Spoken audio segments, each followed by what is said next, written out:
Bonjour, je vous souhaite la bienvenue dans cette vidéo. Voilà, une petite vidéo explicative. Comment intégrer la suite de Fibonacci dans le calcul de pi. Pour le début, nous allons commencer à faire le calcul du nombre d'or. Donc le nombre d'or se calcule avec une racine carrée de n'importe quel nombre choisi, avec des virgules, sans unité, avec des unités, peu importe. On fait la racine carrée de ce nombre choisi, en l'occurrence j'ai choisi 2. On rajoute 1. On refait la racine carrée du résultat précédent, plus 1, et ainsi de suite. Donc j'ai choisi 2 pour être le plus proche du nombre d'or, 618. On le calcule, c'est bien connu, plus facilement que la racine carrée de 5, c'est bien plus direct. Racine carrée de 5 plus 1, voilà, divisé par 2, 618. On calcule la suite de Fibonacci avec le nombre d'or. Donc, c'est la formule, le nombre d'or divisé par le nombre d'or plus 2, et on obtient ce résultat que j'ai appelé le point zéro de la suite de Fibonacci. Pourquoi le point zéro de la suite de Fibonacci? Car il nous donnera les résultats en positif ou en négatif.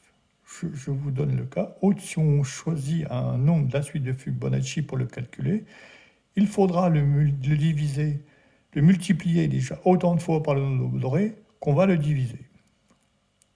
Bon, ça c'est expliqué. Voilà, voici l'exemple. Le point zéro de la suite de Fibonacci, par exemple, fois le nombre d'or, plus, j'ai bien mis, plus le point zéro, divisé par le nombre d'or. On obtient 1. Pour obtenir le deuxième 1, on le fait une fois de plus par le nombre d'or, ça sera moins. Et on obtient le deuxième 1 de la suite de Fibonacci. Pour le nombre 2, c'est ainsi de suite. C'est fois, ça sera 3 fois, mais divisé 4 fois. Et là, on a le signe positif. Mais le signe, il est en alternance. Plus, moins, plus, moins, plus. Voilà. C'est le principe. Pour le calcul de pi, j'ai choisi donc le nombre de la suite de Fibonacci, 89. Voilà. Donc pour obtenir le nombre 89, le point 0 est divisé 11 fois. Voilà. Et le point 0 est multiplié 11 fois. Alors on additionne ces deux résultats et on obtient le nombre 89. Alors j'ai imaginé les mathématiques, c'est quand même du sérieux, et même malgré tout, on peut faire... moi j'imagine beaucoup de schémas associés aux mathématiques. Comme là, j'ai pris pi qui porte son plateau de chiffres. Je disais que une fois tout bien pensé, si on retire 6 de ce plateau, ça fait 660, 66 960. Par exemple, si on prend 6 fois 6, 36, plus 9 fois 6, 54, ça fait bien 90. 90 moins 1, ça fait 89.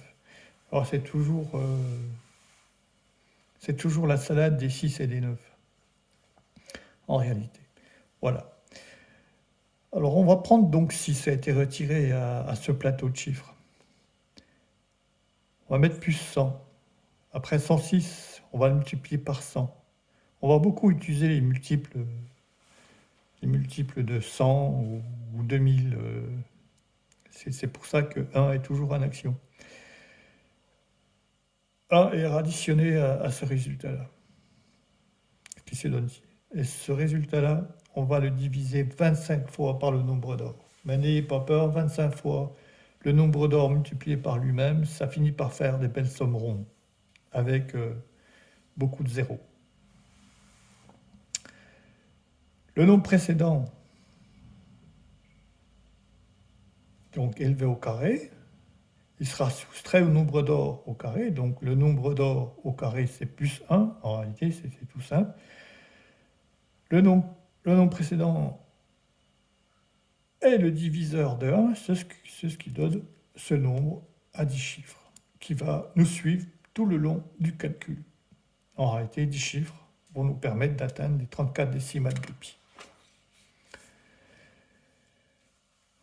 Comme je parlais de ce nombre précédent, il est ajouté à 66 960 moins 1, et puis il est 6960 aussi. Et on va faire une division avec ces deux nombres. Ce qui donne, là, quand je fais la division, je ne suis pas obligé de mettre la virgule, puisque c'est un nombre rapporté, et ce sera la même chose. Voilà. Ce qui nous donne un nombre qui sera additionné à 11, mais un nombre qui est proche de 1, mais qui n'est pas 1. Voilà toute la complexité un peu du calcul pour arriver à pi. À ce nombre, on rajoute 11. Il va être multiplié par 1000. Ça fait machine à gaz, mais c'est les multiples. C'est les multiples de 100, de multiples de 1000. Enfin voilà.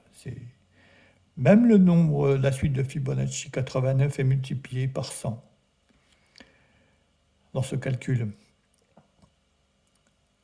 Il y a même aussi la base du nombre 89 qui est multiplié par 100, que j'ai appelé la grande base.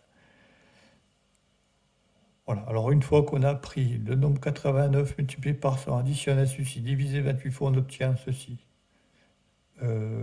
Voilà, je dirais voilà. On rajoute justement ce produit au nombre 89 multiplié par 100. J'ai peut-être dit une petite sottise précédemment, mais c'est pas grave. Il y a un descriptif pour me corriger. Le nombre est divisé 24 fois par le nombre d'or. Ensuite, il y a cette formule-là qui est intéressante. Ce nombre-là divisé par le nombre d'or divisé par 6, on obtient ceci. Si on prend 1 divisé par ce nombre-là, on se rapproche de pi, mais au lieu de prendre 1 divisé par ce nombre, on va rajouter 1 et on va le multiplier par 9 fois. On obtient ce nombre-là qu'on va soustraire à la grande base du nombre d'or. Voilà. Et on va le diviser 22 fois pour obtenir le complément, on va dire ce complément qui va s'additionner à la grande base du nombre d'or. Le descriptif est fait, voilà.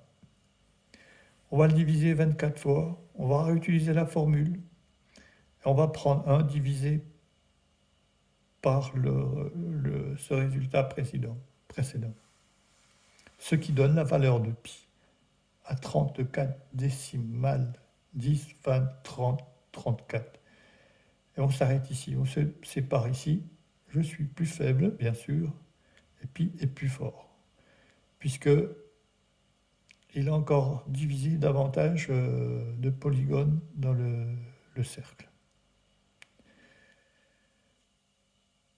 Mais pour l'instant, ce qui est impressionnant, c'est de faire un calcul de pi à 34 décimales au départ avec un nombre de 10 décimales.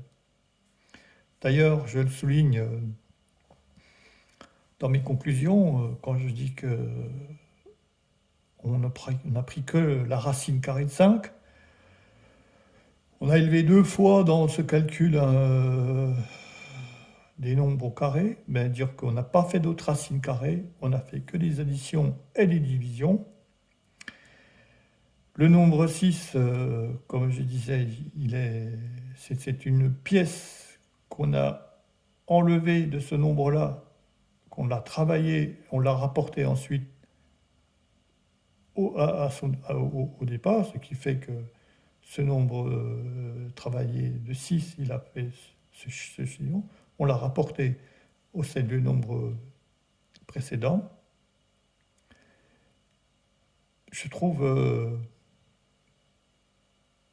c'est pas une formule de mathématiques pour calculer pi, voilà, quoi, qui n'est pas celle-là. Bon, je dirais 1 moins, bon, racine carrée de 1, moins 1,